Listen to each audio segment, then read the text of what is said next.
Again, folks, Samson told LeBron Public Radio. I want to thank all of you again tuning in to LeBron Public Radio this evening.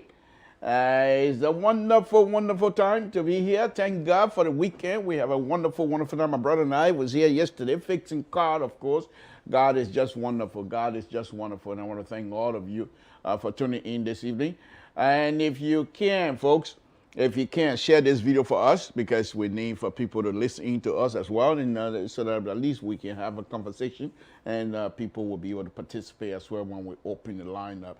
It's a very interesting subject matter again tonight. I'm going to rehash what I discussed, I believe it was last Wednesday. And so I'll go back into that again, but I'm not going to go into the kinds of situation that I was discussed on Wednesday. It's going to be a little bit different tonight. And we will continue to do what we have to do. Be respectful to the process, be respectful to the leaders themselves. But however, if we have to, we will try to speak the truth. And that's about all we can ask. And that's about all you can ask of us. And that's about all we can ask of anyone, is to be truthful. Thank you, safety, safety. Lord Jesus, we want to thank you again for this wonderful, wonderful, wonderful Monday. Lord, you brought us through the weekend. We were here doing some stuff. If your hand was not on us, what would have happened? Can you imagine? Here fixing car, going on a new car, believing that even the jack that we were using, I didn't make it, Brown Toad didn't make it, Mirror Toad didn't make it. It didn't come from Toad Town. It was made by I don't know who. But yet still the faith we have in you. And so we were believing that you would do everything to save us, and you did. Thank you. Thank you.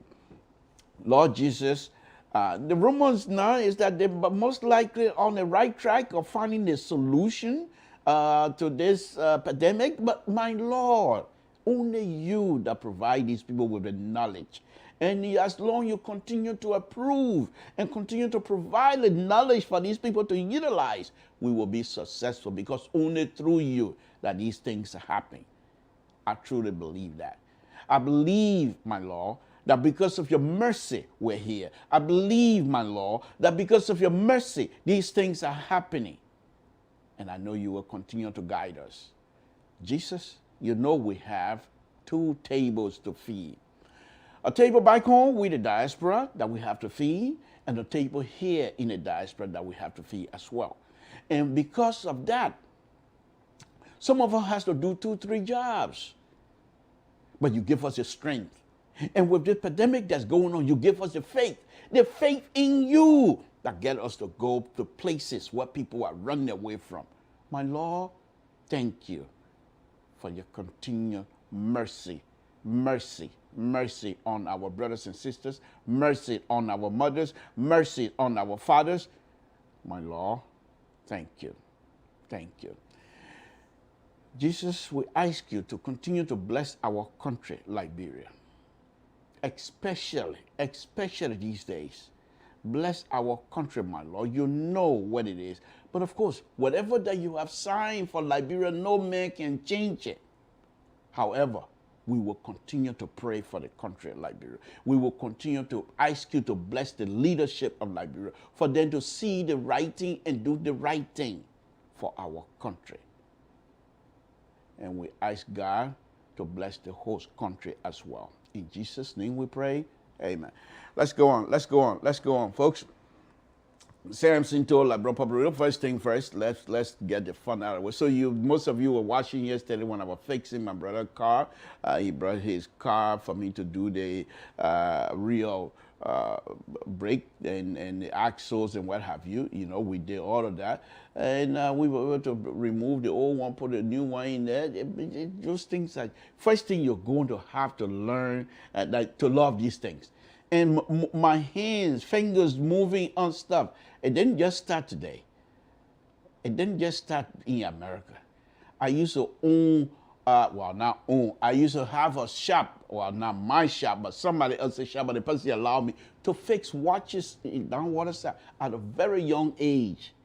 Because my dad used to fix watches in Tota. He used to fix radios in Tota. Long time ago. It was one of those radios that have transactions where you put it on, the light bulb comes on, and you press the button, black out, you know, those kinds of radios. But he used to fix them. He used to fix watches as well. So I learned a lot. The kinds of watches that I used to fix, they don't have them anymore. It's one of those with the gear, almost like, I think, if I still remember, they had close to 24 different type of gears, little gears that are all connected. And you can wind. They have a wire in it that I still remember, because I know how, when the wire comes loose and you can't wind it, because the hook of that wire comes loose from your winding apparatus. So I used to rewind it and put the apparatus on there, hook it up, and then you can wind it. And once you wind it, once it gets to the maximum, you let go, and the gear keep going around. And as they go, they loosen that the spring that caused the second hand, hour hand to go around. So I used to fix watches. Not only that, when I left, another brother of mine, whose sister is in Norway right now, they call him Peter Bomina, good brother of mine, the late Peter Bomina. And another young brother as well, Samson Bagido. They took me to another area because I was just a lovable kid. I never had, of course, I gave them a lot of problems. They said stop, I said no, but they were very good to me. They took me to another, both of them were working on Broad Street, a goldsmith shop, 11 men gold, but this was a high class goldsmith shop that they were working. But they took me to another guy on Benson Street to help to make gold chain. I used to make gold chain. I used to make what they call elephant bracelet. I used to make all of those things. The only problem that I have with goldsmith business, for which I decided to get out of, I was very young. If I tell you the age, you won't even believe it. Very young. But I decided to leave. I didn't care what and my mom used to worry. My dad used to say, I'm not coming for you. If you stay in Monrovia and get in trouble, you're on your own. At a very young age. If I tell you the age, you'll say, no, there's no reason for that. But anyway, that's besides the point. So anyhow, the problem that I have with the goldsmith business, the Fuller man who goldsmiths, they will bring, the Mango people will bring the gold. Okay, sometimes they bring the gold, old ring and the old gold chain and stuff like that. You have to melt them together, and then you weigh them. But when you make the gold, when you weigh the gold from the initial stage, okay, you have to make the gold and shine it. You have to fire it. So all of the dust, you're not going to be able to collect all of the dust.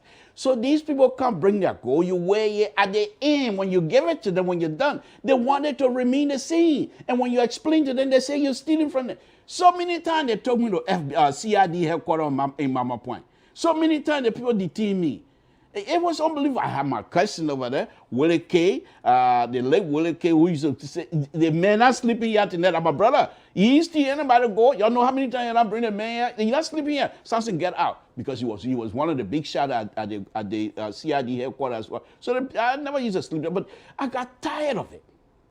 And I told Peter Bomina and Samson Bayido, I said, I don't want to do that anymore. So eventually they said, what do you want to do? I said, I want to work in a store as a store boy. So they found me a store on Benson Street that I used to go on there and become a store boy on Benson Street. And I will tell you all of these things because, you know, fixing car, and in fact, I believe that's one of the reasons why I was able to, made me to gravitate towards engineering, because I like my mind to do stuff. So anyhow, right on the corner of Gelly Street and Benson Street, which you will call the southeast side of Getty Street, okay, northeast side of Getty Street. There used to be a building over there owned by the Stubblefield family. They have two stores underneath that building. One was the first place that I started working was a store owned by the 11 guys, but it was a Spanish store. So all he sold in there, everything that was being sold in that place, were out of fish cup, liquor, or pig legs and whatever, food stuff, not real food, but liquor. At that time, I used to throw a little elbow, So what I did, I go out, but I used to eat a lot of sardine too. But real good sardine then. It wasn't like that 25, 15 cent sardine they sell that water. These were sardine that the people bake from Spain. So when it come, the guy said, okay, take 2 or 3 home or 4 home. I take it and I enjoy myself. I got tired of eating sardine, I tired of drinking the liquor and things like that. So I said no. So at that time I was getting older now. I was hanging with E.J. Raw, going to Moga and all that kind of good stuff. The woman business was in my head now. And I can't be going around smelling that sardine all day. So the next door store, Lucky, one of the guys on there is called Lucky. Adam, I think his name was Adam Lucky. He owns a store, his cousins, and then right across the street on Benson Street. So he asked me one day, he said, you want to be my store boy? I said, yeah, why not? So I made a deal with him. He was supposed to pay me $36 a month. So I made a deal with him. Instead of paying me $36 a month, give me half in clothes and shoes and the other half in money. So he said, fine. You mind if I give you some of my old, because he and I wore the same size. One of the things I noticed since I've been in America, I used to wear size 8 those days. Now I wear 11, 12, 11, 11 and a half, 10 and a half to 11 now.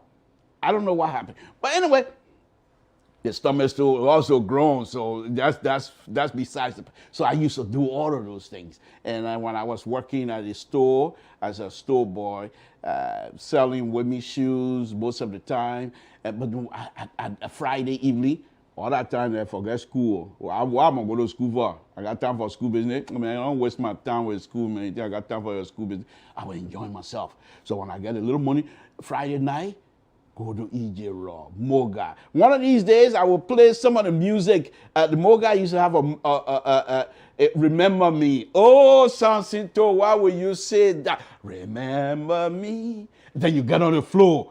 You think you own the whole world. Fasten. You get in your house. By the time you're done with the dance floor, you went eat dry rice with red oil. But when you're on the floor, you're the king of Monrovia. Oh, folks, I love those days. Who care for trouble business? Government this or government that or that. That's my problem. Care me E.J. Raw, Friday evening. I'm going to enjoy myself. Ah, yes, those were the days. Then, of course, eventually, my mom, Dr. Bertha Baker Exanko, came and yanked me from the store, took me to Ministry of Education. The rest is history. Pa came along. Samson Toll started gravitating towards Liberian politics, started listening more and more, got involved. Rex Riot came, I was there, and the rest is history. But the point that I want to make here, all of the story I'm telling you, is about me fixing car. So when I got here, I know my hand, I like fixing car. So when I got here, I was in Canton. So my kid's mom had a car. The shifting gear went out. So when I took it in, they say it was a flat wheel. So the guy, I asked the guy, okay, can you fix it? Yeah, he said, yeah. Let me look at it. I said, okay, how much is it going to cost to look at it? He said, well, $25, $30. That was a long time ago. I said, yeah, go ahead and look at it. This fool went and took it apart. He said, I know what the problem is, but it's going to cost you $400. Those days, $400. I said, I don't have that money. He said, okay, take all your junk and go. I put everything in the car, took it back to the house. Totally, of course. Right next, true story, God is my witness. Right next door, neighbor, young guy, used to be a mechanic, one of the best in his field, young. Maybe he was like 25, 26, but he went blind. So he came up to me. He said, Samson. I said, yeah. He said, I'm a mechanic. I can help you. But you have to trust me. So I'm thinking to myself, true story, God is my witness. So I'm thinking to myself, this guy can't see. How is he going to help me to fix my car? So I said, okay. He said, okay, go and buy me 6-pack. So I went and bought washer, 6-pack. He sat there. He said, okay, this is what I want you to do. You got all your parts, right? I said, yes. So the first thing he did, he said, okay, when you go on the car, look around that whole flywheel stuff. I think he said it was a 16 or 17 bolts that are holding it together. So I went on the car, I look at it. Now, I'm not answering no dollar right now. I look at it, and definitely. So he said, okay, I'll help you. That's okay. So he told me, take this out. Take the key starter out. Took the key starter out. Took the gears, some other gears he wanted me to take out. I took all of those things out. So now he said, now push. After everything was done, he told me, he said, you see this bar? He went to tell his brother to get the bar from the house. Put the bar between the two and just slide it. When I did that, the whole thing came apart. Okay? So he said, now you can put a new one in there. Now the new one has a tool that you can put in, but the tool has a specific way you can put it in there. If not, it's not going to go. So he told me what to do. Blind guy. I put it in. Put the car on. The gear started working. From that moment on, I said, I'm not going to take my car to garage anymore. And the entire time I was going to school, I used to live in Canton, work in Willoughby. It's about an hour. Willoughby in Ohio, near Cleveland. So work in Willoughby. From Willoughby, go to Youngstown for school. From Youngstown back to Canton. And each one of these points is about an hour. So I used to drive some old cars, and they would break down. My kid's mom, Auntie has a garage, but it had a hole in it. They call it pit. But those days, the state of Ohio don't want anybody to go in the pit. So I'll go in there, put my car there, put the garage door down. And I used to fix my car. And those old cars took me through. And ever since then, I can change my own key starter. I can change engine. I can put the engine. If I have the tools here, I'll put engine in it. I can do that. All by myself. Okay? I can go and change differential. I change those stuff on a full van. Lots of stuff I do on car because I love it. So anyhow, what am I telling you? I don't know, but but yesterday I had fun with my brother when he brought his car. So I've been fixing car for a very long time, so I enjoyed it. Most of the stuff, the dishwashers, the refrigerator, the appliances like how do you call it, washing machine. If anything goes wrong on it, if a belt in the you know the washing machine, they got belt, especially the dryer have belt around it, and that belt sometimes breaks, and when it breaks, you see your washer going blue, blue, blue, blue, blue, blue. You have to put a belt on it. I know how to do it. Just take the entire thing up, put it back. I can do that. But I enjoy these things. It saves me money, but I enjoy doing them. So when my brother brought his car yesterday, I was doing it. Then one lady said, yeah, you can fix car, but you need to fix your stomach.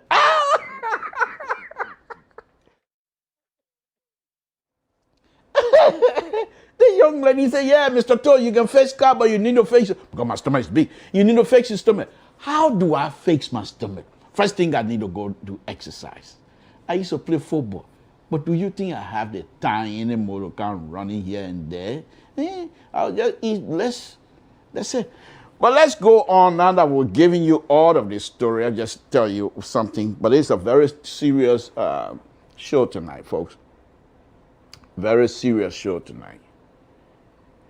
Liberia, my brothers and sisters, those of us that have been around, we've seen a lot. we're seeing a lot. Liberia is a country. Liberia is not found. Sooner or later, people will resist. If you don't treat your fellow men, if they're not being treated fairly, people are going to resist. And I'm not saying they should, and I'm not saying they must, but I'm just giving you pure stuff. Most of the leadership in Liberia, they are young. And I used to say that when Madam Sally was in power. And the people you're leading, they're also young. The first thing is the crowd of boys. So there will be argument most of the time. But the leadership themselves, I'm not too sure what is happening. I will continue to talk. I'm not going to get tired talking. Because that's the only country we have on earth, Liberia. I can leave from here right now and say, you know what? I'm not going back to America. I'm going to go hunting in Total. I will do that.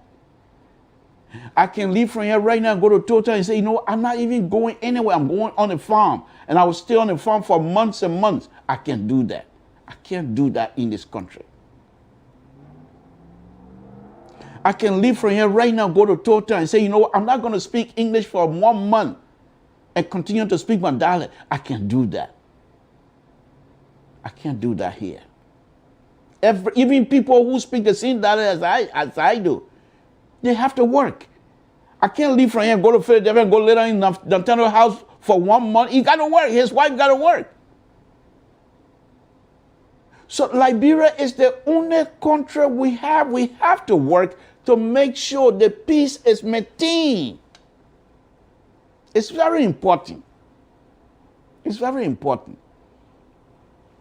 But even it doesn't matter what side you're on. If you've been watching the situation within the last 2-3 months in Liberia, if you love Liberia, first thing you will pray for that country.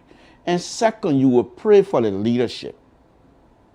And those of you that have contact with the leadership, please help us all out.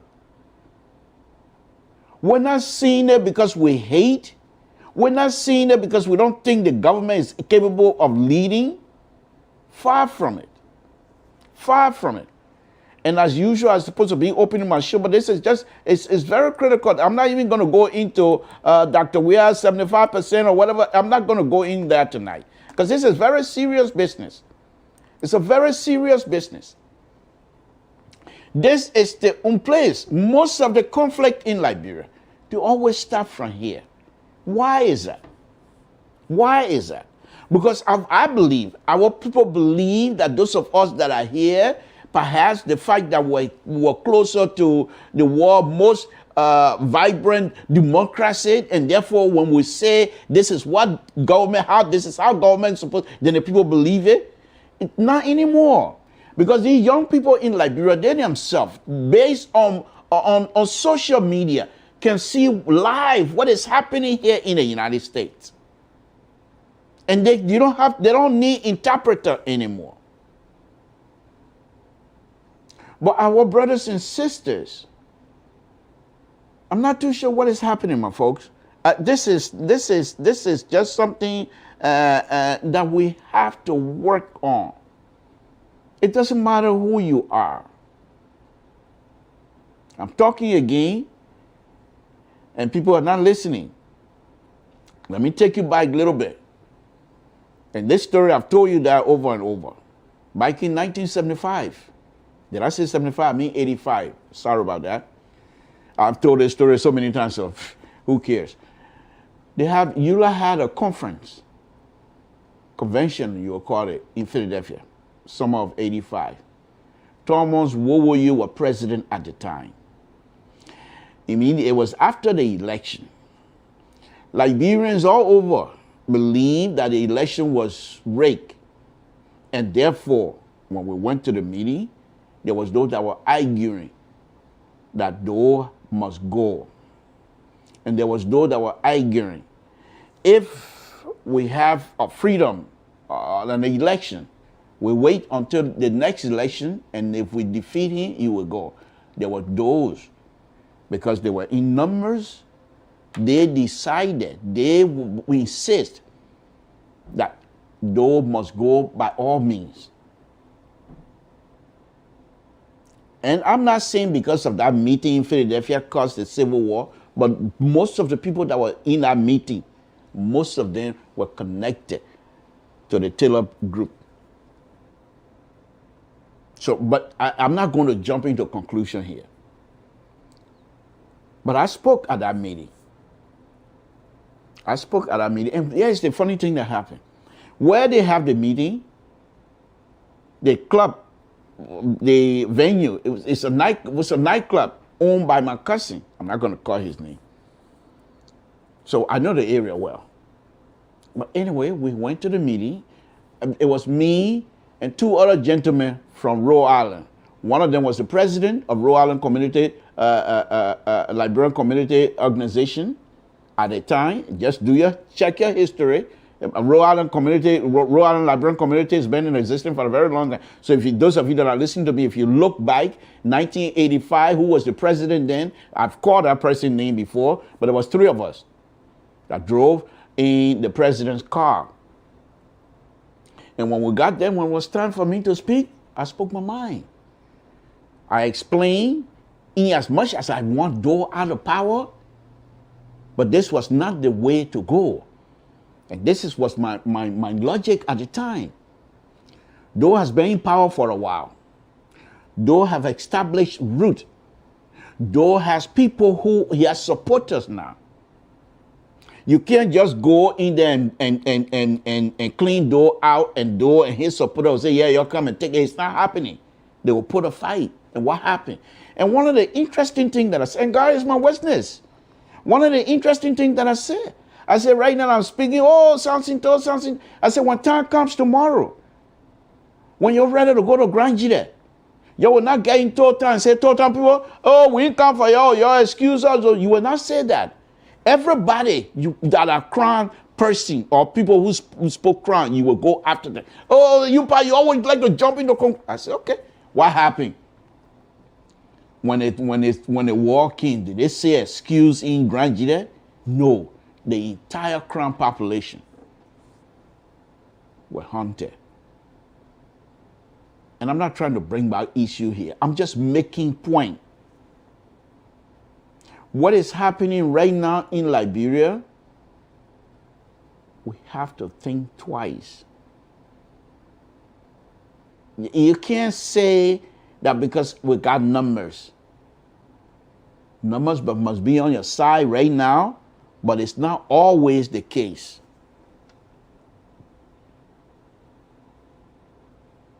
Okay? Dr. Weah is our president of the Republic of Liberia. We will criticize, but we will do so with responsibility and respect.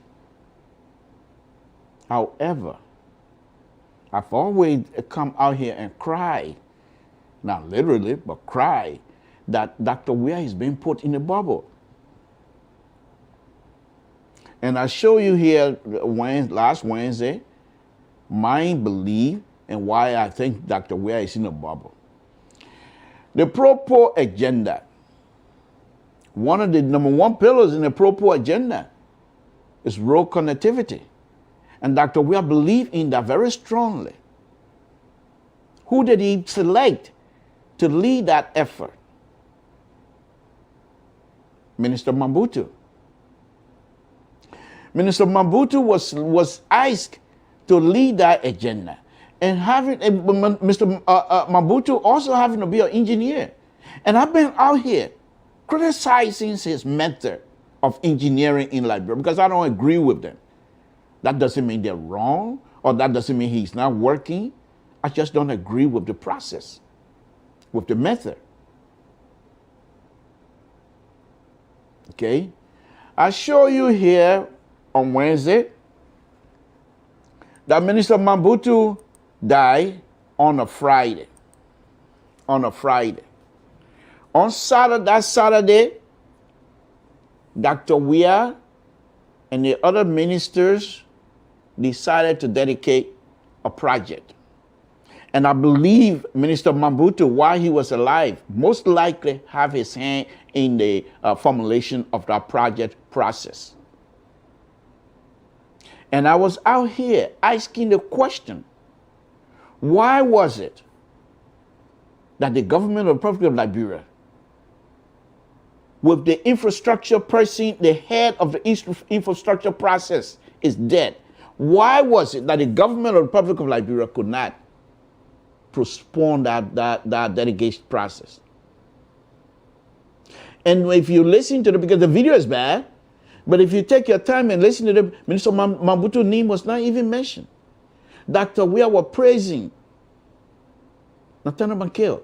I'm not too sure what his involvement is, but which I don't. It doesn't matter. If Mr. McGill was responsible for the erection of that project, of that market, then it's good. We're praising, but you must do so.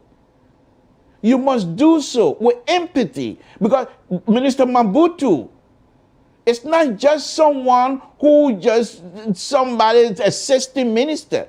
This is the person that is your face of all of your infrastructure process in Liberia.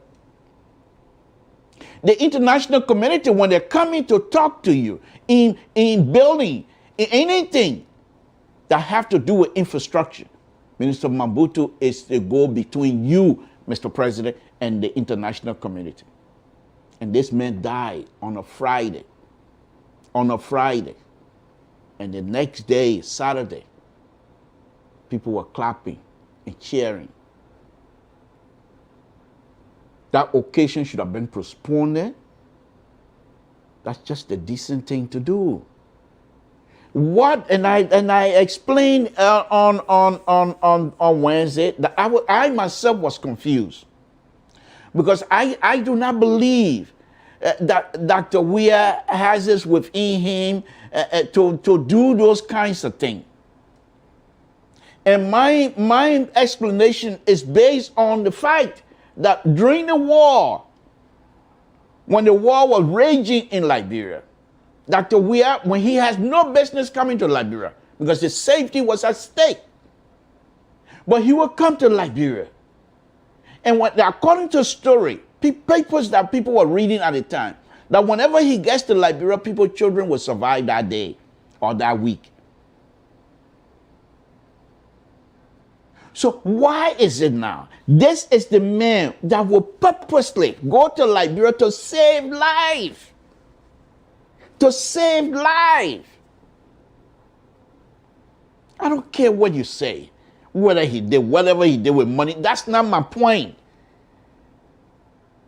This young man, when he was young, put Liberia on the map. All of you will agree. But the mere fact that he will come to Liberia, and I have a picture here to show when he and his wife visited Charles Taylor. And you also know that Dr. Weah used to go from one refugee community to another to ease the pains of his brothers and sisters. So why is it now, my question and my confusion, why is it now that someone with that kinds of attitude and character will not out of a sudden care less, it seemed to me? Why then would I not say that he's in a bubble?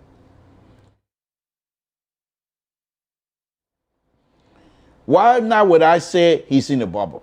Because if a character of a person that we've all been reading about, that he's this, he's that, and this is what our picture of him, which is based on the reading from Europe, all over the world.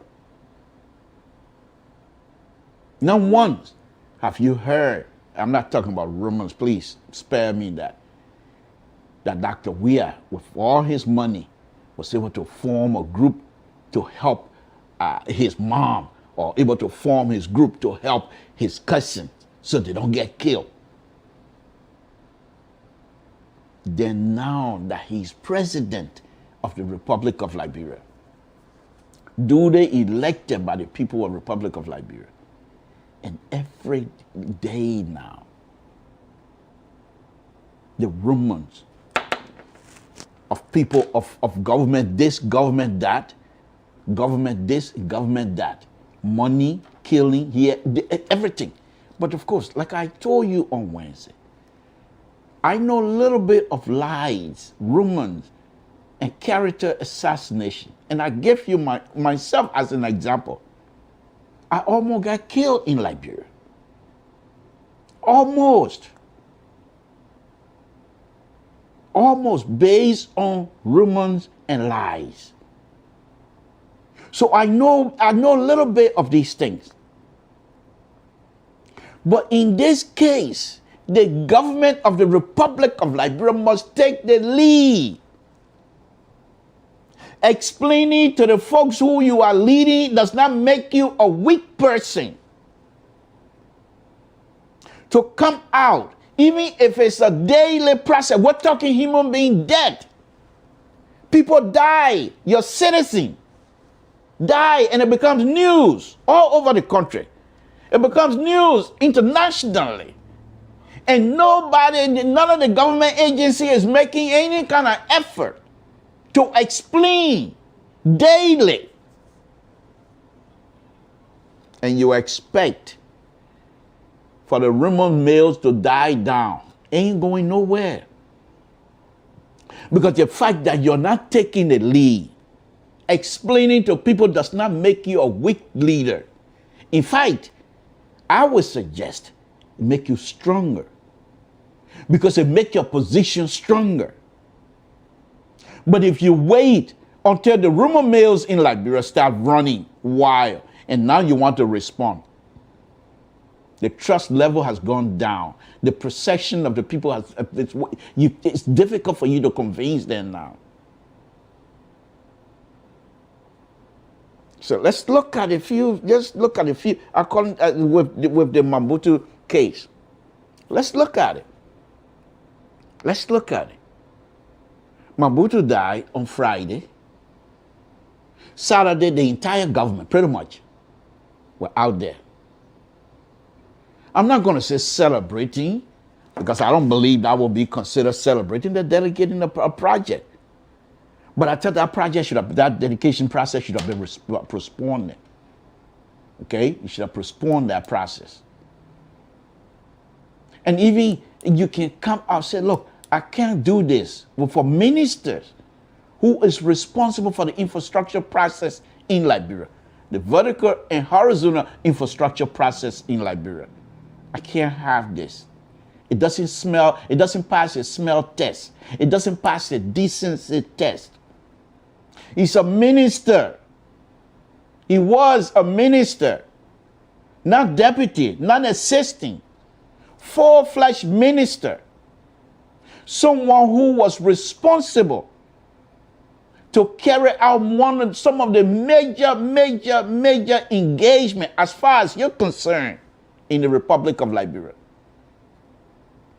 Every time you have interview, the thing that hold your heart, like Brother Mel would say, was road business. And this is the man that was in charge of the road business. He died on a Friday. Saturday, you guys go out to have this. Let me play this. The audio is bad. I'm not going to play the entire thing. The audio is bad, but this was on a Saturday. And let's just listen in. It's the audio is bad. I intentionally refuse to fix the audio. I'm not going to fix the audio. I'll play it as it is. I'm not going to play the entire thing, but I just want you to listen to it. And then tell me what I'm saying here is based on hate of this government. What I'm saying here this afternoon, if it's based on hate of this government, then I'm sorry. But that's not my intent. That is not what I'm trying to do here. I'm saying to this government and everyone else that is listening that it is not late. This thing can be fixed. Let me play this video. Samson told Lebron Pub Radio.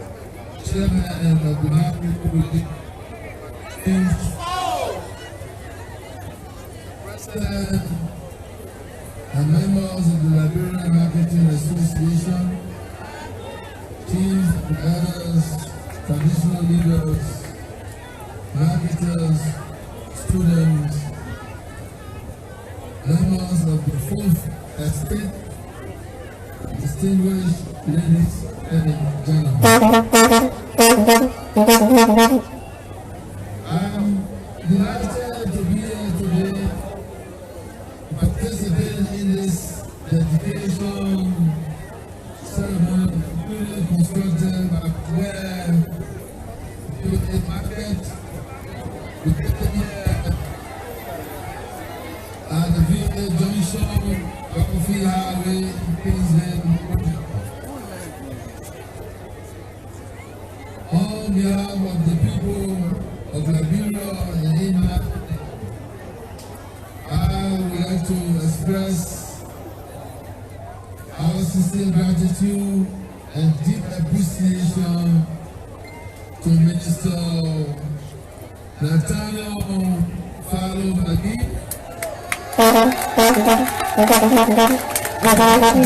this great initiative to construct this important facility for the people of this community. It is said that to whom much is given, much is expected. Okay, like I said, I'm not going to play the entire video. I just want you to listen to the opening statement, and you can go and listen to it. There was not one. I've been listening to it. I didn't. Maybe my ear got blocked when he called Mobutu, but I didn't hear. Now here's another thing I want people to understand. Okay, my statement here tonight is not based on hate. If you think so, then you're fooling yourself. Then you're not being sincere, and you will fall in a hole eventually. It's not going to last. You can't sustain this kinds of stuff. You can't sustain it. It's unsustainable. You can't. That's just human nature. Now, let's look at, and this is what I'm coming from. Dr. Weah is not someone who is Johnny come lately. No, he's been around. When he was playing soccer in Europe, they have a system over there. Not even somebody that you used to play football with. Someone who played football 20, 30 years before you came in. If that person died from the club, the people put black banner around the wrist or on their shoulder or whatever. Or sometimes they put a black stuff on the chest to indicate sorrow. You're going to give, the minister die. You're going to give, why is that whole podium is not draped with black? Because you're talking infrastructure. And that's his area. Nothing. We're praising Minister Makia, which is good because he has done a wonderful job. I agree. But I don't think that was fitting. I truly believe that. Because when you do these things, the people, other people, not just Liberian, other people around the world look at these kinds of stuff. And this is what I keep saying. Liberian nowadays are sophisticated. You can't pour wolf over their eyes. So that's one point. Let's go a little bit deeper, folks. So on many platforms, the the security of Minister Mobutu saying stuff that I don't care to repeat here tonight. I consider those rumors because they have not been proven. These are in the ears of Liberians. So if they see something like this, minister died, his body is not even in Liberia yet, and people are celebrating. People who are calling to Romans that were in the presence of the minister right before he fell out. How do you expect? What do you think the perception of the people should be? You are loved all over the country. But what do you think the people will say? Okay? What do you think the people are going to say? Exactly. These are the kinds of points that I'm trying to make here tonight. So a few days later, in Front Page Africa, they wrote that family members believe that the minister was poisoned in Front Page Africa, which is an international paper as well, because it's read all over the world. You can't take that back now. And up to this time, I've not seen any kinds of press briefing to say, look, these are the kinds of stories that is happening. This is where the government stands. This is what's happening. You want to be quiet.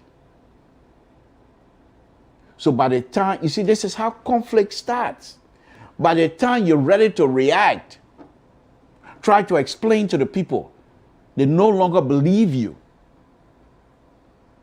So in fact, in your explanation, something just minute explanation that might say something else. Oh, excuse me, that's not what I meant. If you say that, they won't even accept you trying to correct yourself at that moment because they don't believe you. And the government supposed to take the lead in these things. I keep saying this thing. Many occasions, this government will not stay ahead of things until it gets out of hand. And their reaction, that's supposed to, because if you start the process, if you start the conversation process, your reaction in every time, because you are engaged, that means by you being engaged, whatever reaction are going to be coming from you, it's not going to be as severe as if you're not engaged. What is happening now? So, for example, if people, the minister got family members, got supporter, they said they want to be in the street. God forbid. How are you going to say no? If you say no, you're going to react to say no. You can't be quiet.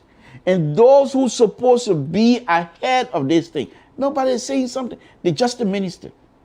People say a minister is poison. They're saying a minister is poison. That if somebody is poisoned and died, that means somebody killed him. If it is true, that would be crime. Just a minister should have been ahead of this. Whoa. Hold on, folks. Hold on. This is not what the government was elected to do. We don't kill people. And if these kinds of rumors start flying around, it's going to be difficult for us to understand what happened to our brother. We're also in the process of collecting blood to do a blood test. You do that, you build confidence in the people that are fathering you. But nothing. So the rumor picks up. The rumors start improvising. The people start improvising because you're not giving them information, and people are anxious for information. So they pick it up. So those who are left to put the pieces together, they don't know how to handle it because the leadership is not involved. The leadership have not given cover to those who are supposed to put the pieces together. The leadership have not given them the cover for them to stand under that canopy of the leadership to say, this is what our leaders say. And please, this is, because he had read it, and the register can talk. But because of lack of leadership in this particular incident, those who are putting the pieces together are finding it difficult to do. Even at the Ministry of Public Works. And I will show you now the video. Listen to this young man who is also a deputy minister. First, he will express his anger of the death of this minister and how much they miss the minister.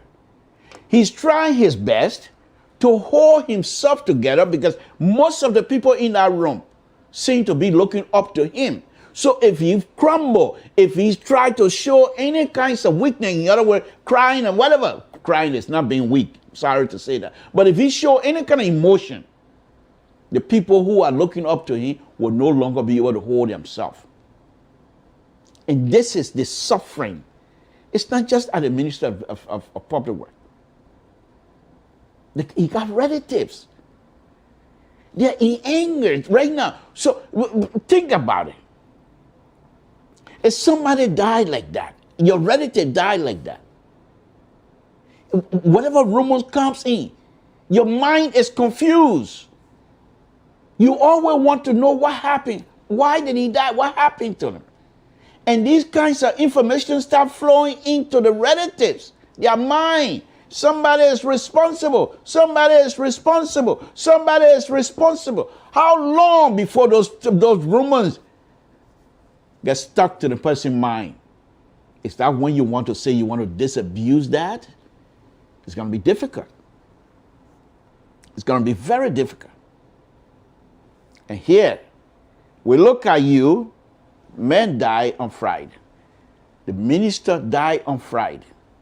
In fact, the vice president, who is a close friend to the minister, posted something on her Instagram page where she said, oh, they say Mobutu died and people are running around here not even grieving.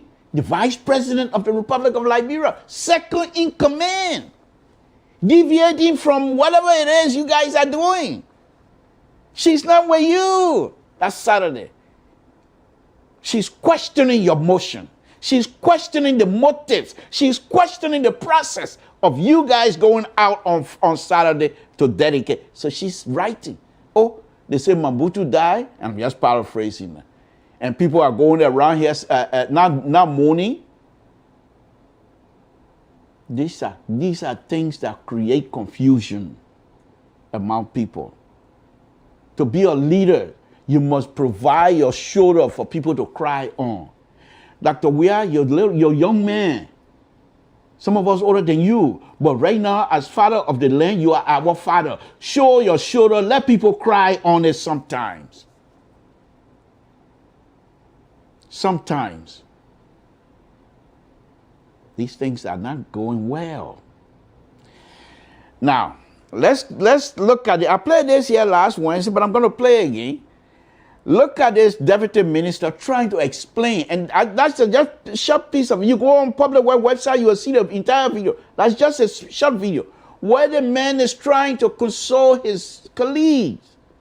At the same time, trying to put the fire down the job of the Republic of Liberia leadership, who then supposed to come out to say this is not what you think. Now they left it with the Minister of Public Works. The Minister of Public Works to say, the thing here, we have to, they don't even know how to express it. They don't even know how to express it. But this young man was doing his best to try to squash the rumors that is all over the place. But he doesn't know how to deal with it either. Because other family members believe that. So how does he now, somebody who is expected to go to the family house all the time, now you're saying that this is not the way it's supposed to be? Folks, Samson told LeBron Public, just give me a minute here.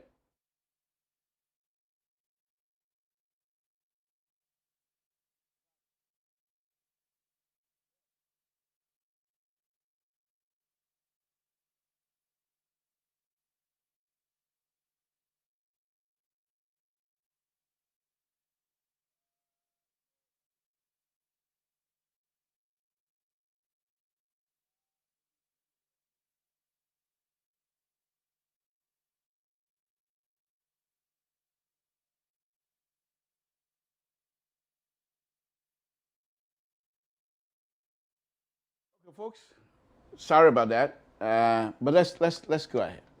So now, as I was saying, the minister is left now to actually to explain not only to the colleagues but also to explain that the rumors that are going around are not true. But he doesn't know how to deal with it because some family members are also throwing hints out there. Let's watch this. It's a very interesting thing. He's expressing his pain, but at the same time, trying to protect the image of the minister, at the same time, trying to explain in pain how the minister and this ministry have always engaged in making sure that the president's agenda get carried out. It was difficult watching. It was difficult watching. Let's watch this. Samson told LeBron Pobredo. The reason why I'm sure we are in this room is to ensure that we put up the rightful information to our people out there. You're a Liberian, you live right here, you've been following social media, you've been following newspaper publications and all of that. And I think it's just proper that the Minister of Public was say something to that effect. Regarding mourning the minister, remembering all the good deeds, we started doing that already. At the Ministry of Public Works, we've been working with the family, we've been meeting with the family, we've been having discussions, visitations, going to the home of the minister, sitting with his family, sitting with his relatives. We've been doing that. As a matter of fact, on the day of his passing, a meeting was called. The workers were told. I wish you had been here to see the response of the workers of this ministry, including the officials of this ministry. And as a matter of fact, everybody went home that day. That was a mark of honor. And we will continue to do that. All we're saying to Liberians out there is to not use the passing of our beloved boss to create different insinuations out there. They will not help this country. It has never helped any country, and it will not help Liberia. It will not help the family. It will not help those of us who have been working with this man for the past 2.5 years. We met here every day. We met during weekends. We went to work on Sundays. So he's a big brother that we work with, that we love. We wish people had been sitting at the head of this table with us, or even somewhere calling and giving instruction. We miss him so dearly. This morning, as a matter of fact, I've gone to the office to speak with the staff in our office. I mean, we feel terrified by his death. But when we turn the pages of some newspapers and listen to some of the things people are saying, some people are comparing my dear brother to say some of the things we're saying. But our spirit is actually breathing in us. So far, that's what I can say to that question. We want you to take that home. We are not at peace right now. We feel so terribly bad that our minister that we worked with for the years. Look, since the president nominated and we were confirmed by the president and appointed to this position, all the ministers sitting here, a lot of us didn't know each other. But the years we spent here, the weeks, the months, the days, our relationship has grown over the period of time. We are now one family. So the loss of Big Brother, the head of the home, in our manner. I mean, some of you should just put yourself in our shoes. So we are in big unit. Thank you. We have lost a Big Brother, the head of our home. This is the Deputy Minister speaking in pain, and I have not seen the president convoy going to public work ministry to console those brothers and sisters. Yeah, you heard that guy talking. They worked with this man for the last 2 years. Every day, 7 days a week. You've seen me putting a video here when I criticized the minister working in the ring on Sunday. So one thing for sure, this minister was not sitting down. So what happened? What happened? What happened? Why all of these rumors going around? We saw today where Costa came out and gave us some according to him, some details. How would what is happening with us? Why is it that these things continue to happen to us? All we want is peace in this country. People can be broke, don't have food to eat, but they expect to live. If what all of these rumors people are saying, if they are true, then we have serious issues. We have serious issues. In one of the commentary today, they were talking about road fund. So I decided to make few calls. People who I know that work a higher position in Ministry of Public Works, past and present. And I also decided to go and do some research. This is what I'm going to do for you on Wednesday.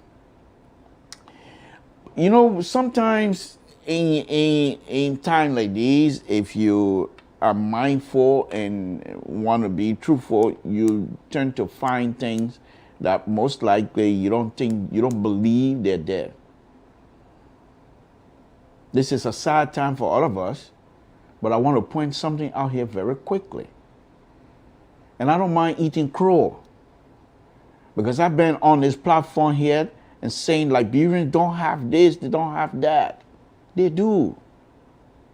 But because they do not carry these things out, the policy that are on the book, they don't even talk about them. They have a road fund that was established back in December 2016. It's an act by lawmakers. And they have a structure. Oh my goodness, if you read that, it's the same thing like the Propo agenda. It's just like the same thing with Propo agenda, just like the same thing with our code of conduct. Liberians are smart, highly educated, sophisticated. For Liberians to come up with these kinds of policy, what I call guidance, if they can just follow what they put on the paper, we'll be fine, my people. We will be fine. We will have no issues. This is what makes this country you're living in here in the United States.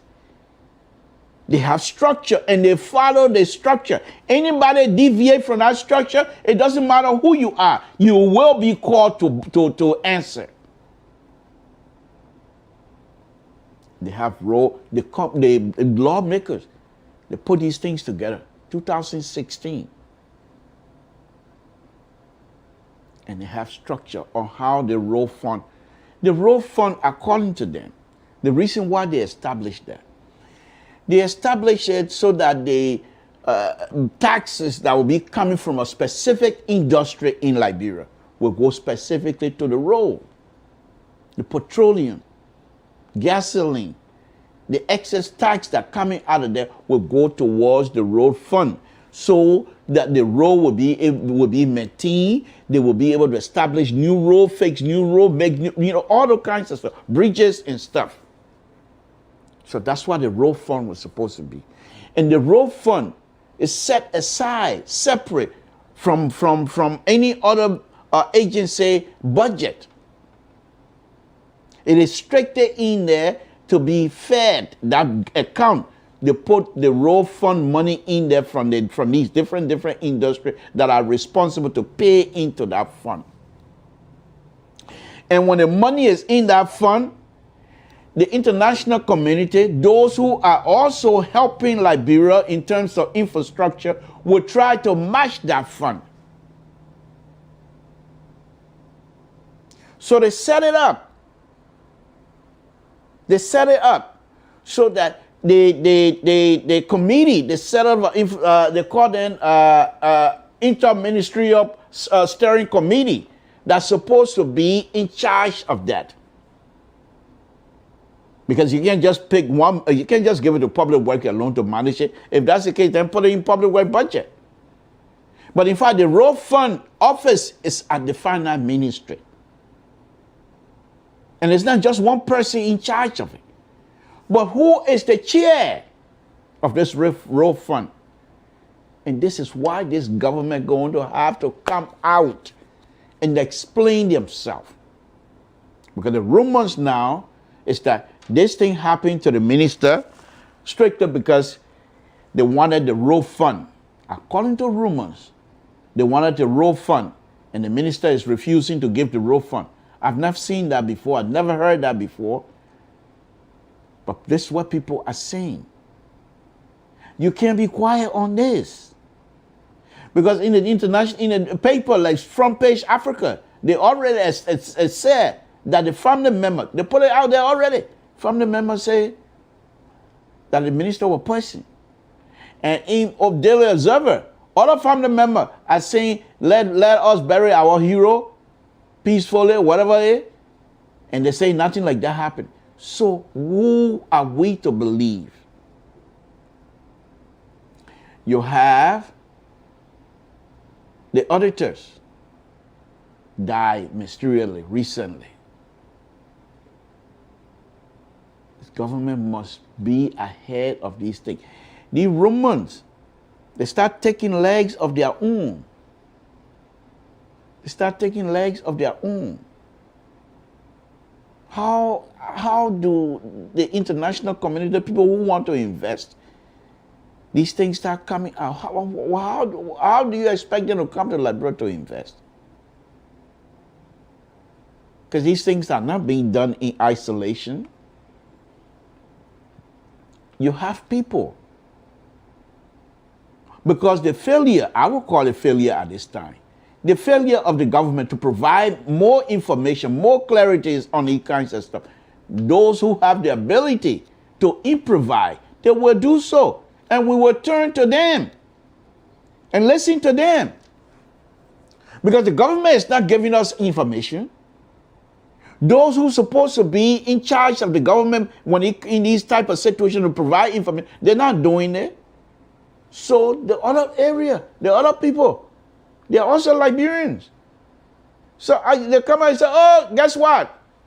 Somebody called me from Monterey. He said so thing. We all go to that. People will come from there and say, hey, I don't believe that thing. Other people will come from there and swear say that true. How you stop that? You stop it by staying ahead of it. The conversation that is happening right now, there's nothing for anyone who gravitates to these platforms to be able to judge based on one hand, the government statement, on the other hand, whoever is providing the information, their statement, and put two and two together and say, okay, well, at least I can come out with some educated guess or some informed information because I have the government side, I have this person's side. We have none. So by the time the government side comes up, this other one have already been soaked into our brain. How do you now come out to disabuse us? You have no track record. None. None. All you have is mouthpiece of people who will come out. Oh, you don't want to believe it, that's your business. Who cares if you believe it? The government will do what we have to do. It won't last. What you're doing with those kinds of statements, You are making those who have the ability to improvise, you're making them to entrench their position.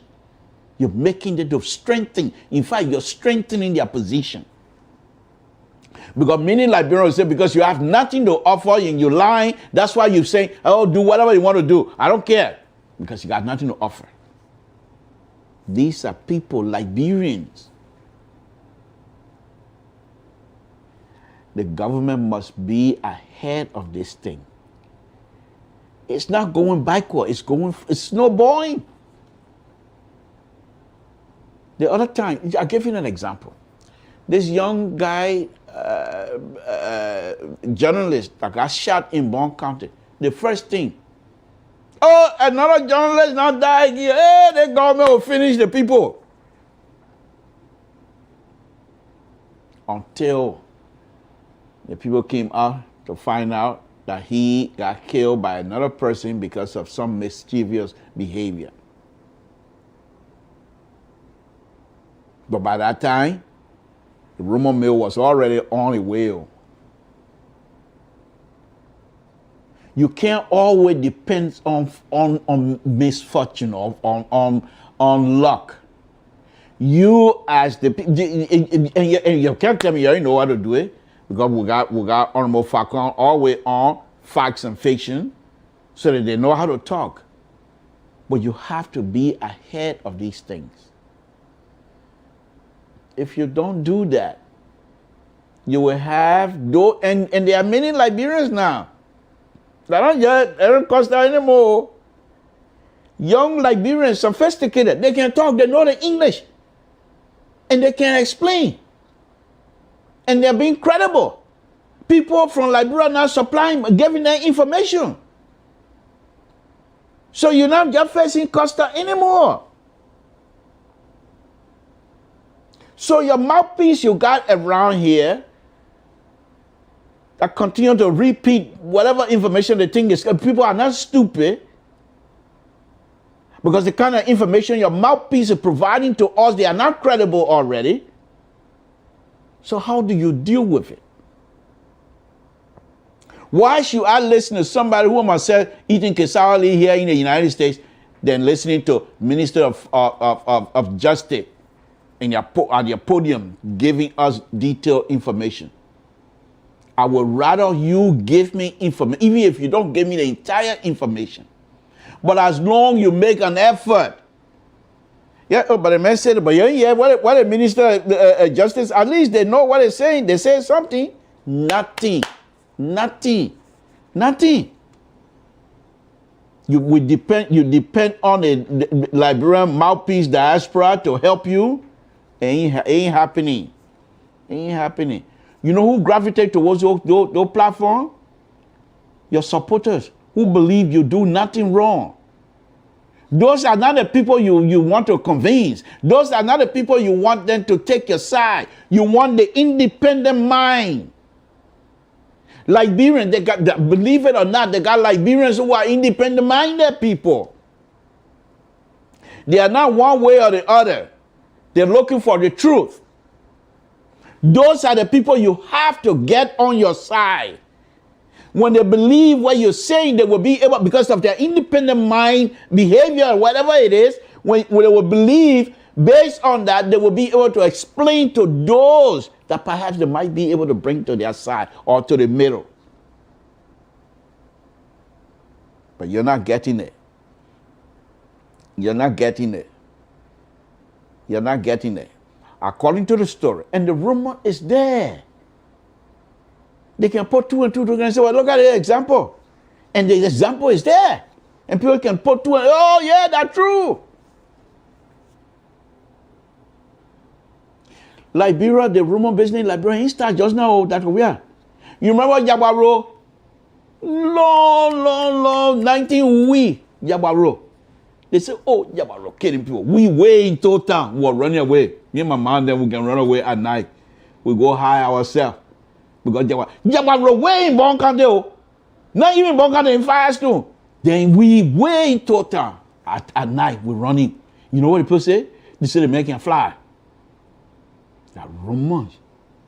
They say they're making a fly. He can fly just a bat. He can go to any country, anytime, anywhere. So at night, we the children demand them. You're cool.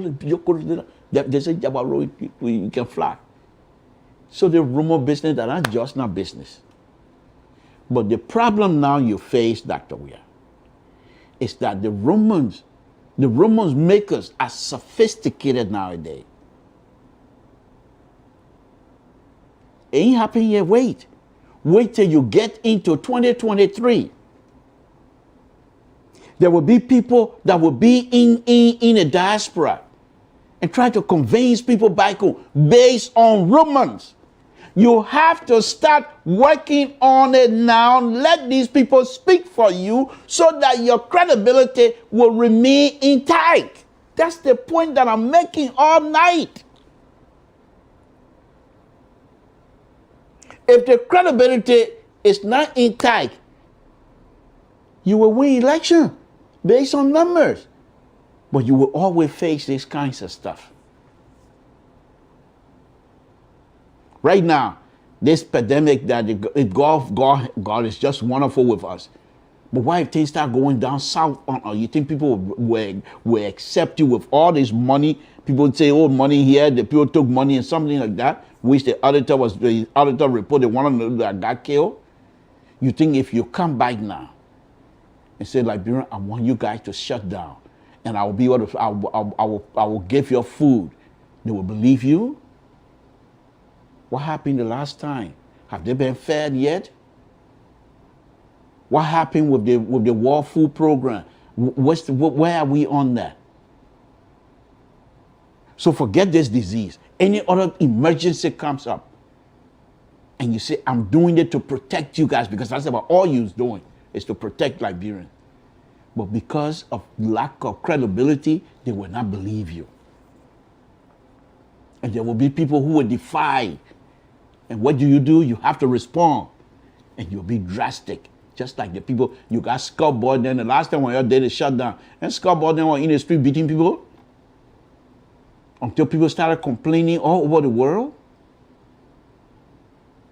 You don't want to get to that position.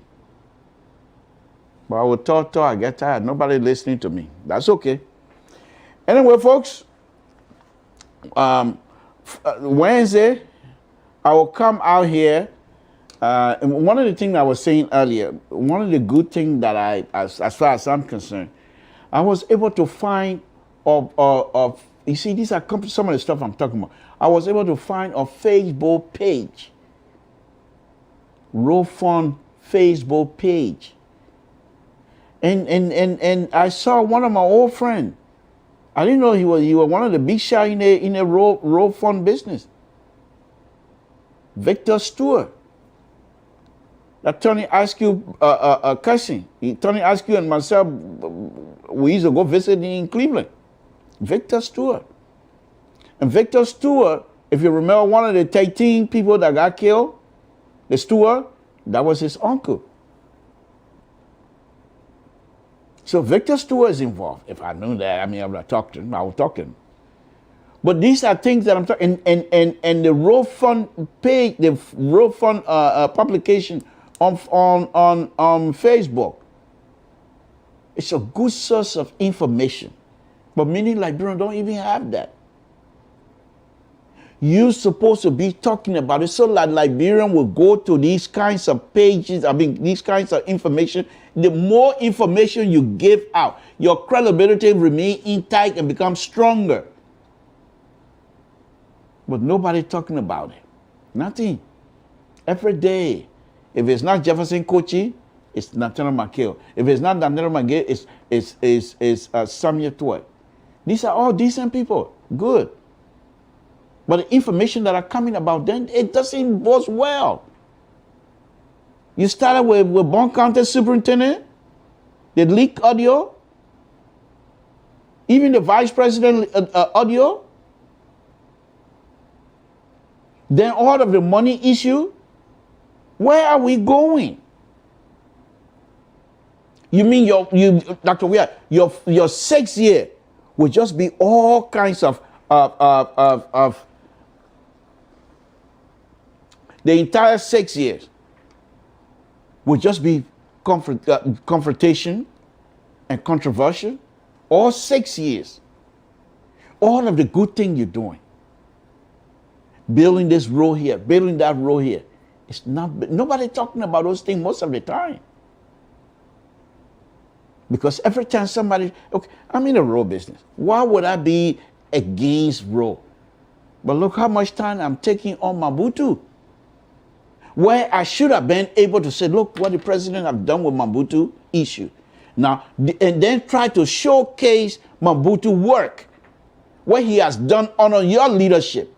And every time that I show the role that are good, your name will be connected to it. But that's not what I'm doing right now. I'm taking almost 2 hours trying to explain of an unforced error, as I would call it. Trying to say to people that what I believe, your character is different from what we're seeing now. I'm not too sure if I'm convincing to many Liberians, because they see it with their eye kolo. So if I say this is, they say, yeah, but Mr. Toh, thank you, but we see it with our eye kolo. What do you want me to say? Nothing. So anyhow,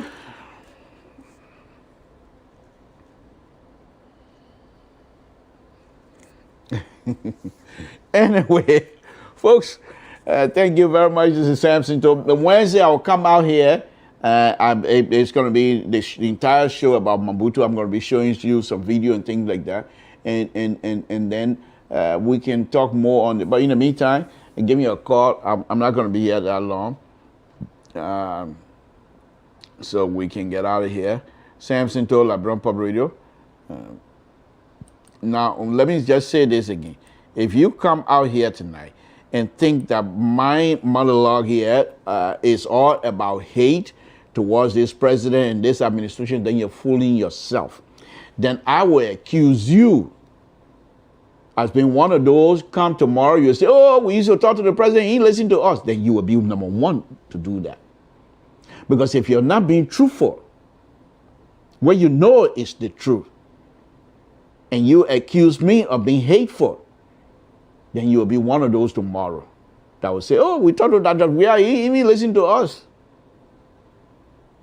But if you say, who said they don't even watch me, they don't even listen to me anyway. But that's okay.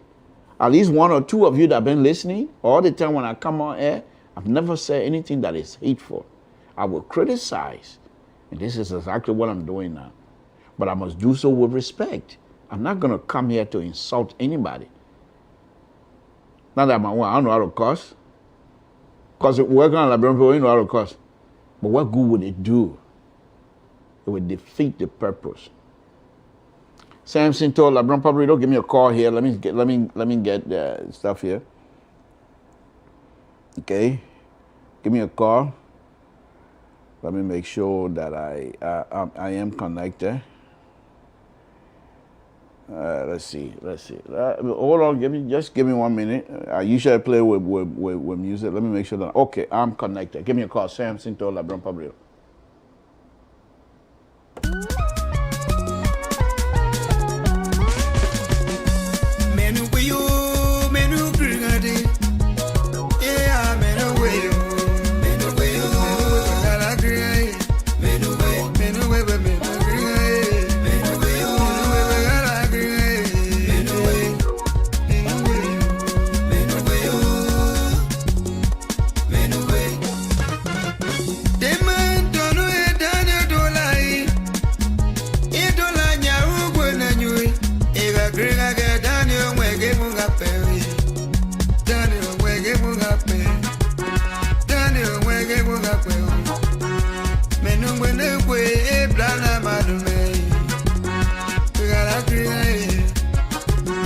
Samson Toh, LeBron Public Radio, what's your name, where you're calling from, what's on your mind?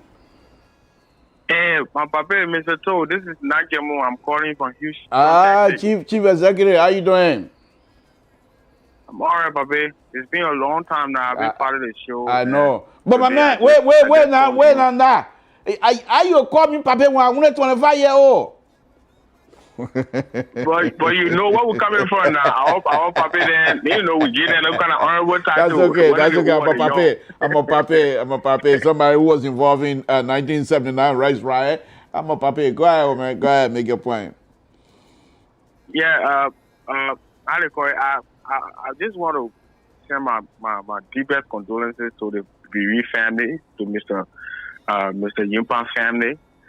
He was one of my favorite ministers under this government. I used to go on the Facebook page, the public web page, to see what he was doing in Liberia. And he was somebody who was really, really looking at changing the whole, landscape of Liberia. He was always on the feed, making sure that things are going on the right way. I remember one of our exchanges between here and I on public web page about the road in Bangladesh, the pavement of the road. I was asking questions about how they were doing the road there. And I mean, on one of the videos, he responded to me indirectly in terms of, he didn't call my name, but he was saying there were people who were raising concern about how they were doing the road in Bangladesh. And he went on explaining how they were doing that. And it really touched me to see it passing and what happening right now going on. It just showed me the kind of leader we have in power. But I don't want to go too much into the Georgia issue because I've long accepted his leadership, his style of leadership, what he's doing. So I don't waste my time nowadays talking much about him. And two, when you talk nowadays about the government, people in Liberia threatening your family, they put them on a condition where they say your people in America are talking too much about the government here, XYZ. So I just decided to stay away from the Liberian political discussion. But because of you, as a fatherly figure, I see you to be, I always come and listen to your show. So I want to say thank you, keep it up. Thank you. Our people in Liberia, they are the ones under the government. They know exactly what's going on. If they are happy and satisfied with what's happening there, they will continue living that life. So some of us, we just watching now from a distance. But thank you so much. Well, you don't necessarily have to watch from a distance. The idea is that what I've done here tonight, I'm not here to degrade or to say this government doing X, Y, and Z. I'm just trying to offer, based on experience, some advice that I have. And if you can do the same thing, I mean, I'm not concerned about me being questioned by this government or relative, because I'm not saying anything here that is harmful to this government. So if they want to question my relatives and things, that's up to them. But I'm not saying anything that will require that. All I'm saying here, and I think you can do the same thing. And that's one of the reasons why I say we can criticize, but we must do so with responsibility and respect. And that's what I continue to do. Yeah, but the reason I'm saying it for, like you said about the auditor and the surrounding the death, you expect the government to come out and make some statement, especially from the Justice Ministry and other stuff. If you raising the same question, you're asking questions about how they constructing roads, how people are not being paid on time, and all the questions you're raising then, those are genuine questions. Those are issues that bother you. And when you continue to talk about it, and you see what happened in the country, people are lost in the children that got missing to the Muslims, that all the stuff when you're raising the kind of issues, and you got that hard follower of the government. And some of them know us. Some of us, we grew up together, went to school together. Some of them, they are in government. And we got family back home. They threaten them. So at the end of the day, they just make the state to be on the kind of condition where everybody kind of scared of their life. And anything happen to anybody ready to back home, nothing absolutely will come from out of it. Nothing. I mean, nothing. So, I mean, that's why I'm not saying that you're saying something that are going to make people to raise up against the government. No, you are raising genuine issues. But it's just that people will not understand it. That's why I'm saying it for. But for some of you people, your program are balanced in terms of what you put out. That's why we come to listen to it. But we don't follow other shows because at the end of the day, those shows are being crowded with a lot of people, different mindset. Thank you for answering my call. Thank you, man, and thank you very much for all the music. I mean, we really appreciate it, and we'll continue to showcase those music as well. Thank you very much. All right, you're welcome with me.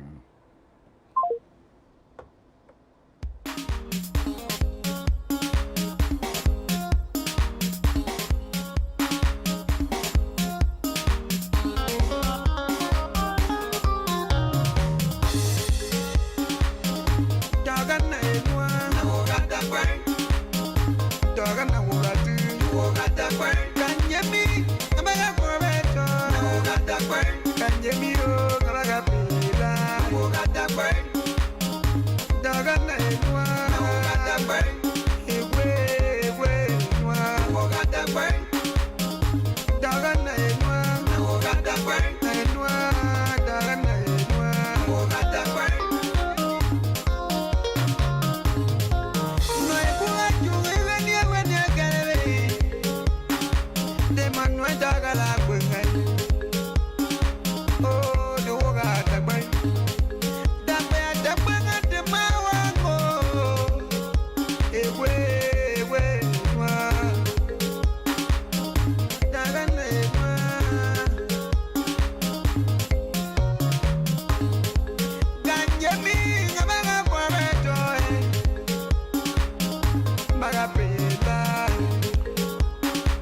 Okay, folks, give me a call, 916-533-2048.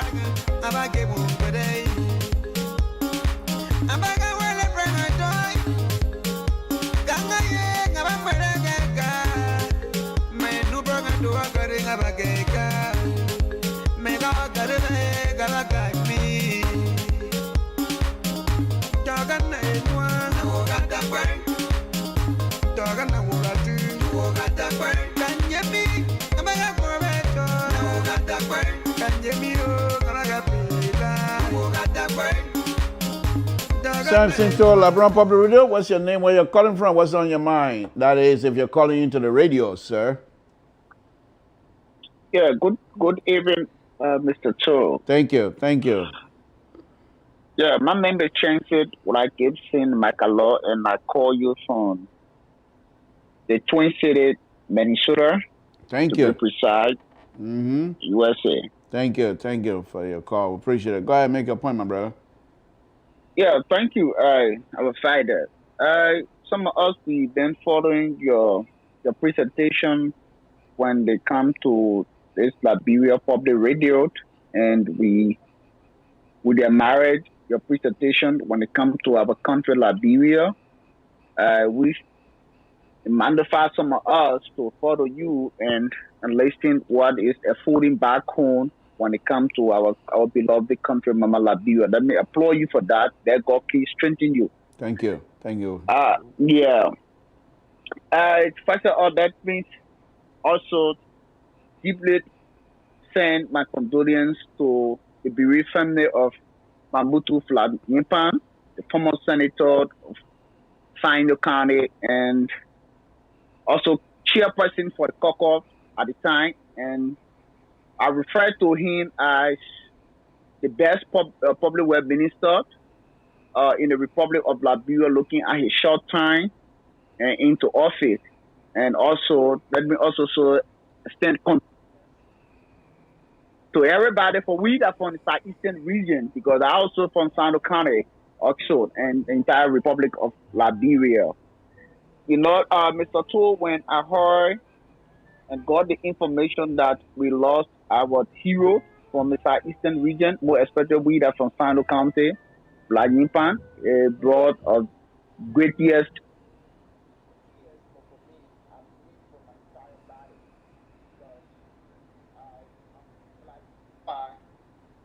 time when he was a senator for Sando County.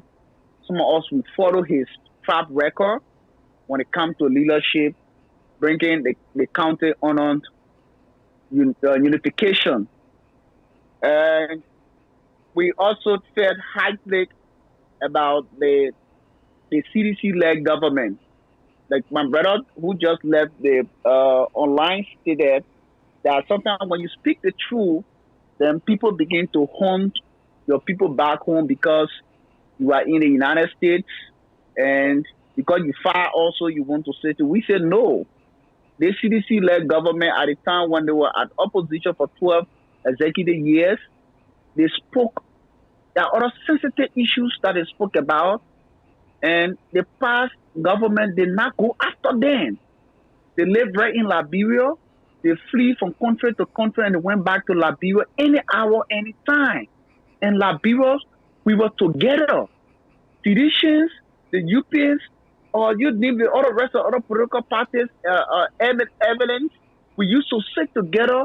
We all go on the same one tree, drink water together, shake hands. But these days, it don't happen. All right? And criticism is one of the best things in democracy, in issue in every part of the world. Because if you criticize, it makes somebody to learn the mistake or to learn the wrong what they are doing.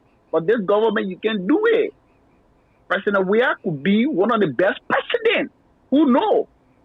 But our president, our brother, who we trusted, I believe Liberia trusted him. That's why he had the largest vote ever in the history of our republic, winning 14 counties out of 15. But the president don't see it. Look at the short term. Just 3 years ago, less than 3 years. See how many government officials are left. See how many government officials. But the president don't even look at this. Every time you turn the radio station, you listen to people. It's not Jefferson Kochi or Kevin Grouper. It will be Natana McGill. When it is not Natana McGill, it will be Samuel Tue. When it is not Samuel Tue, quote unquote, the political or party leader or Mama Molu. Is this the kind of Liberia we wanted to see? Is this the new Liberia? We said no. We said no. So we are kind of calling the President of the Republic of Liberia. We are not saying, we are not accusing him, but the element under him is messing up the image. Not only for those who are in Liberia, but also some of us who are in the diaspora. It's also messing with us. When we open our mouth, some people say, oh, are you a Liberian? You say, yeah, oh, wow. Damn, Liberia. So we are kind of asking. Liberia belongs to everybody. It does not belong to a certain group of people or every Liberian. So, Mr. Toad, thank you, Papa. May God keep blessing you, Father. We keep following you. Let God touch you. Thank you. God bless you. Thank you. Thank you. Thank you. Appreciate it. Again, folks, Samson Toad, I think I need to go do plastic surgery. So I'll look at 25-year-old again. No, that's okay, folks. Samson told the Papa is here again. I know Alfonso and Nathaniel, because I didn't need, they can be calling me anyway. So, I know where the people get a Papa need from. That from Nathaniel, he be spreading the rumor. He be calling, telling people, say, oh, that Papa there. No, folks, that's who I am. Thank you. Give me a call. I'm getting ready to call on Pa George for him to close it for us here, so we'll get out of here, folks. Once again, on a very serious note.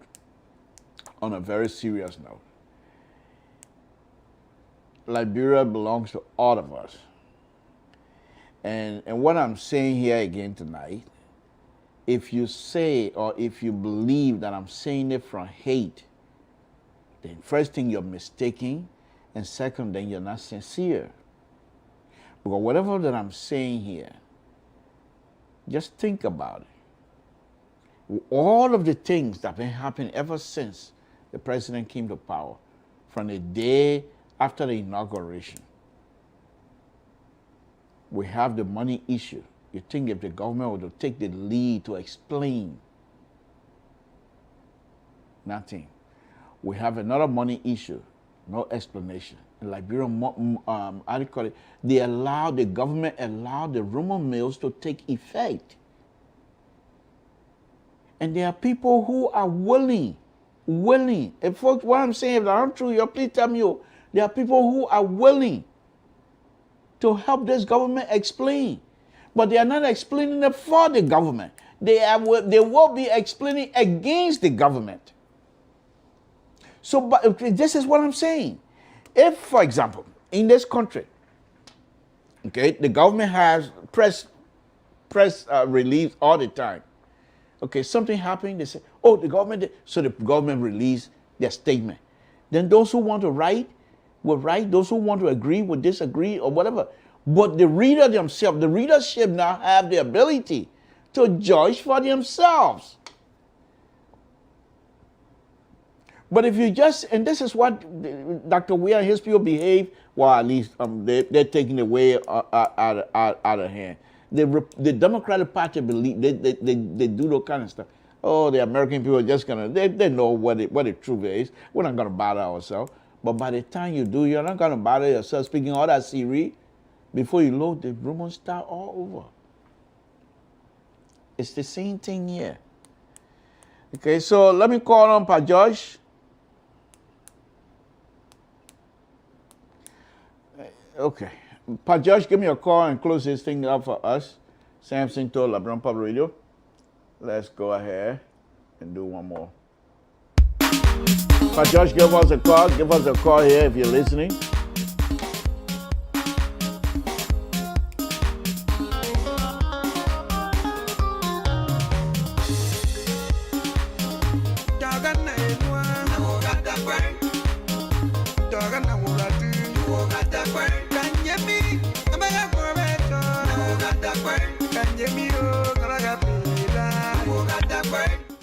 Okay, but George, thank you very much for joining us. Close it for us, please. Yes. Look, can you hear me? Yeah, I can hear you. We all hear you. Okay. Let me say this. The road fund that you mentioned about, the road fund was established on President Ellen Johnson's leave. Right.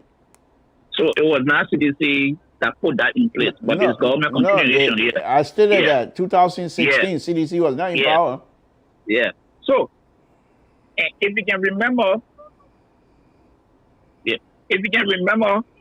that one of the things they used against to move Kabila Janet.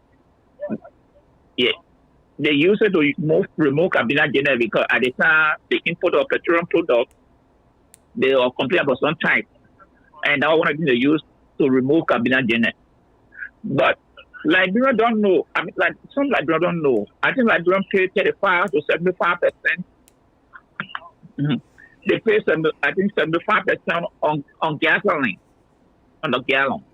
So it is that money that go into that fund. Then the international community match that fund. Yes. To use to carry on road project in Liberia. But let me leave it on that end. The next thing I want to explain is this: the late Mobutu. And I want to say this again. The government of Liberia, led by President Weah, they didn't treat Mahamudu Yimpan well. The demise of Mahamudu Yimpan. It was like a slap in the face of people from Sano. What do I mean by this? The man died Friday, the New Skin Friday. So they didn't want to dedicate the market. And I said it yesterday on the platform again. The president spoke of all persons. He did not even ask for a moment of silence for the minister of death. And he did not even mention him by name. But he has the audacity to go praise Nataya Mange. Nataya Mange is the Minister of State for Presidential Affairs. Why are you praising Nataya Mange? Because the market was constructed in the area of VOA area and named after you. It is sad. It tells me that these people have no sympathy, no empathy for anybody. And look, anybody, for me, I'm emotional. I don't care what anybody say about me. I'm a free thinker and I express my view. And I will do it for any Liberian. Our mayor yesterday declared that Mobutu did not come from the CDC. Yes, he didn't come from the CDC, but he served the administration of President George Weah, and he served the Liberian people. I know if Mr. Toya and I was on program, we had disagreement with his policy, but I didn't know him personally. But the mere fact that he died, and the capacity in which he served up to his death, I think the demise deserves some respect from the government. How many government officials that was on the airport to welcome this man body back home? I get a point. Sometimes the person can't be anywhere fine. But are you seeing that the person could not designate Minister of Nataya Mange or somebody to go to the airport to receive this man body on behalf of the government of Liberia that will speak to the people that will make sure that the government is present even though the president is busy, he cannot be there? Why that was not echoed by anybody in the government? And you want to tell me,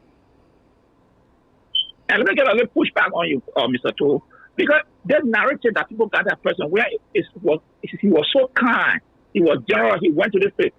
President, we want the refugee camp to party. Mr. Josh, that's way leaping, to be honest with you. Because I was in Ghana. I can speak.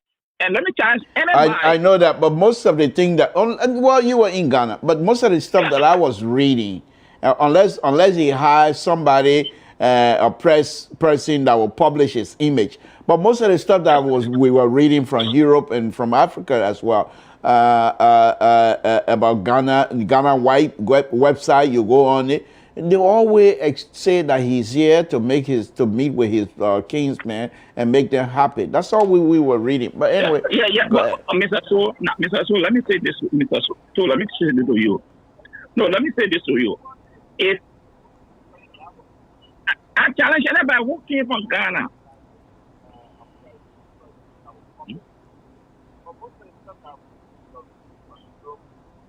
Go ahead. Yeah, what I'm saying?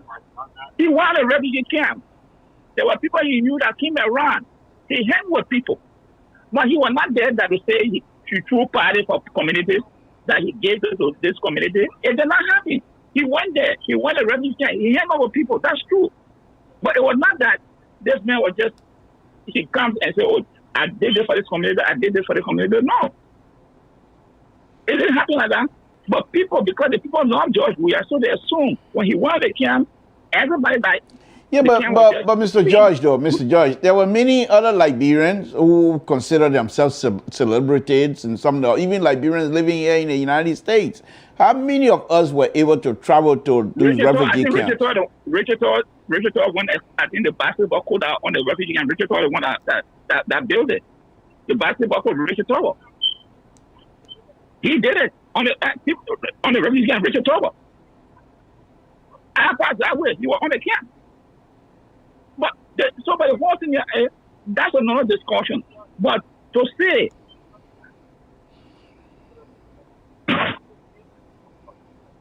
so my point I'm making to tell us that this man was so kind and today you cannot say no. Like what Michelle said, the presidency doesn't change you. The presidency doesn't change you. So what has been displayed today in Liberia by George Weah, that is the typical character of George Weah. That is the typical character of George Weah. If this man is so generous and he's forgiving, today the man can still discuss about how they treated him after the Lone Star game. If this man doesn't keep grudge for people, he don't hold anything back. George Weah today still talk about this thing. That the people treated him the way they treated him, and today is why the Lone Star cannot go anywhere. Just last month, he was talking the same thing again. So the process doesn't change people. George Weah, what you see today is the typical character of George Weah. President Weah, that's his character. Nothing has changed.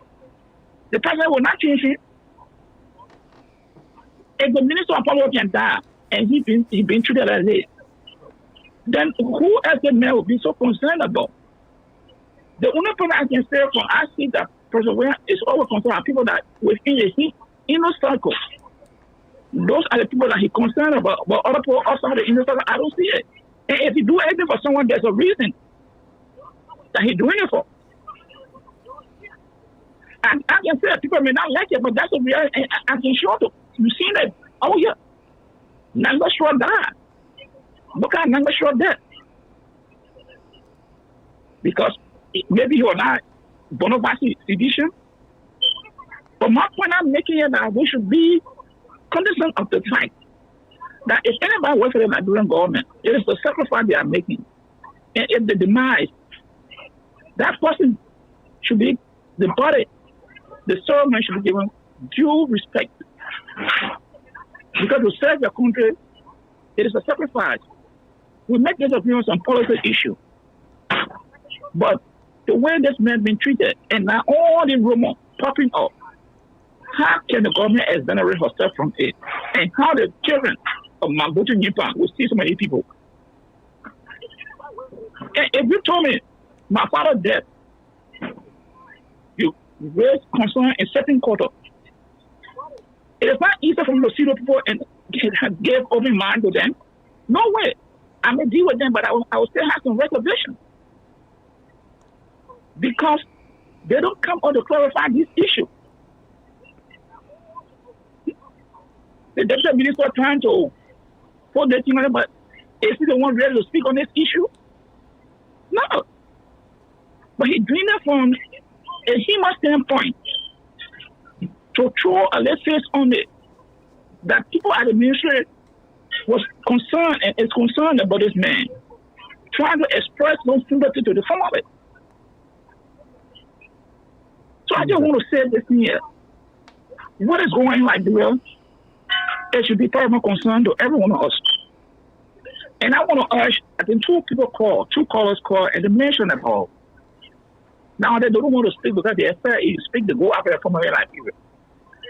But let me tell my brothers, if we all remain silent, then of course we are giving upper hand to those people who want to treat our people with more power.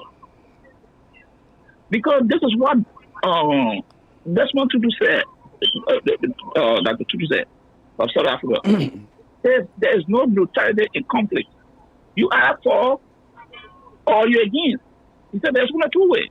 You are supported or you're against it. So if we remain silent, that means we're telling people to take over Liberia who will do anything to anybody. By your silence, in other words, that means you speak condoning it. So some of us speaking is not that we want to talk, but we have to talk. Because if we want the system to talk, to improve, we have to continue to speak about what is happening, the wrong and the right. We have to call it. Because if we remain silent, we are not doing justice to ourselves, more to our people in Liberia. I can say for free, if you think you can go after my people in Liberia, perfect, go after them. But would that deter me from not coming to Liberia? No way. I will come to Liberia. Okay. All right. I will come to Liberia. So I just want to leave it on that note. Thank you. What is going on in Liberia today, it is wrong. And if any other Liberian is treated like that, I will speak the same thing in government and outside government. Appreciate and those who think some of us we don't like President Weah, some of us are the best people for President Weah. Those who are silent, those who are telling you you're right, they are the ones that hate President Weah. Because they will never tell you it's wrong, sir. They will always say it's right, it's right. So I just want to tell you thank you, and Liberia will prevail. Thank you. Okay. Thank you, Pa Joshua. Appreciate it. Thank you very much for your contribution. And those are his view, of course. Sometimes we push back, but he has the right to express his view. Folks, Samson to LeBron Public Radio. I will say thank you very much for tuning into LeBron Public Radio this evening. We will now take leave of you. Let's continue to pray for one another, and let us all, before you go to bed, offer a prayer for our country. Prayer works. Let's continue to pray for one another, pray for our leaders, and let us pray for them to get wisdom to do good for our country. Let us also pray for the host country as well. Thank you, and please stay safe out there. Before I leave you, let me just say this here to the President. Mr. President, and once again, thank you very much. Good evening to you. We appreciate it. Mr. President, as I stated before, and I will continue to say this. As young as you are, you're the father of the land. The Liberian people accepted you to be their leader. Even those who did not vote for you, you are their leader. Even those who thought you were not able to perform, you are their leader. I don't care whether they accept it or not. Until the time the Constitution allowed it for, you are the leader, legitimate leader. You won the election, square and fair. However, Mr. President, the fact that you are the father of the nation, many of us will want to cry on your shoulder as well. You also have to remember, Mr. President, what you have, many people, many Liberians want that. And so some come at it the way they feel to dislodge you. We, on the other hand, will continue to say that in order to get you out, it must be done legitimately, just like you did. One man, one vote. Mr. President, The noise in the market right now is getting louder. The noise in the market is getting louder. Remember, this is Liberia. We have history. We have history with our leaders.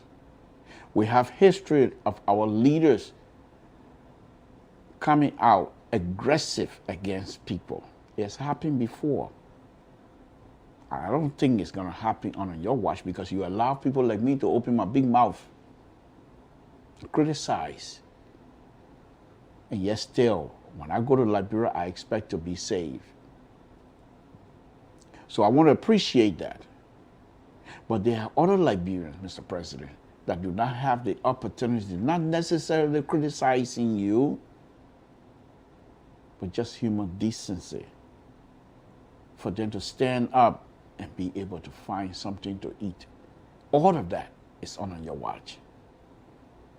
You're not the one that's going to go and make farm to feed people. You're not the one that's going to go and produce jobs all over the country for people to work. But it's on your leadership. Provide the atmosphere for these things to happen, Mr. President. You're young. You're young. I know people will disagree with me, but I just have not witnessed and I've not seen, I have no clue of you being involved in any kinds of violent act. I'm an engineer. I've been asked by many of my friends working in public works, some working in public works, some working private, for me to assist in the road design in Monrovia. And many of the time I will explain to them when they send me a project that this particular road you want me to do for you, there's no way. It's not big enough. And you're calling it to be two-way. There's no room. The people have built in the right-of-way. And they will say, not just one, many of them will say, Dr. Weah doesn't want us to remove anybody from the right-of-way. That's who you are. I believe, and people might disagree with me. That's okay. That's their right. And I also have to say what I believe. And I've always asked my brothers and sisters to give me the opportunity for me to explain myself. They don't have to agree with me. But I believe that you, as President of the Republic of Liberia, have always, I believe, seeking the interest of the people. But I also strongly believe that that process is being curtailed as we speak because of certain elements around you that are unable to perform. Yet they're powerful. Yet they are powerful more than many of us. And they will use that power for anything, to get anything. These are people that we are saying they should let you be yourself. If they let you be yourself, Mr. President, your popularity in Liberia is higher now. It will be much, much more higher. Because before you became president, any child that is born in Liberia, the first name that come out of that child's mouth, Opon Weah. Opon Weah all over Liberia. That no man can take away from you. Mr. President, you are now President of the Republic of Liberia. Help us move this country forward.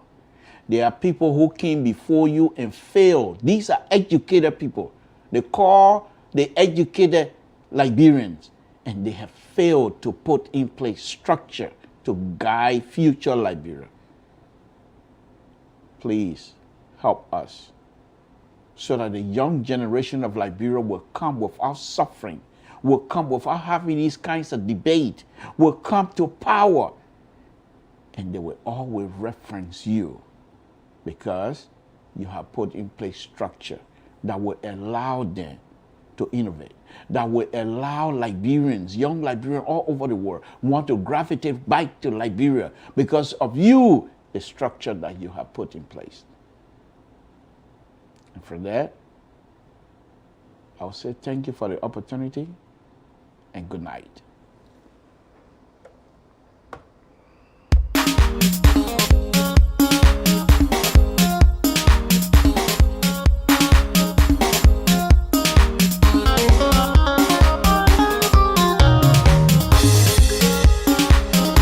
Dog and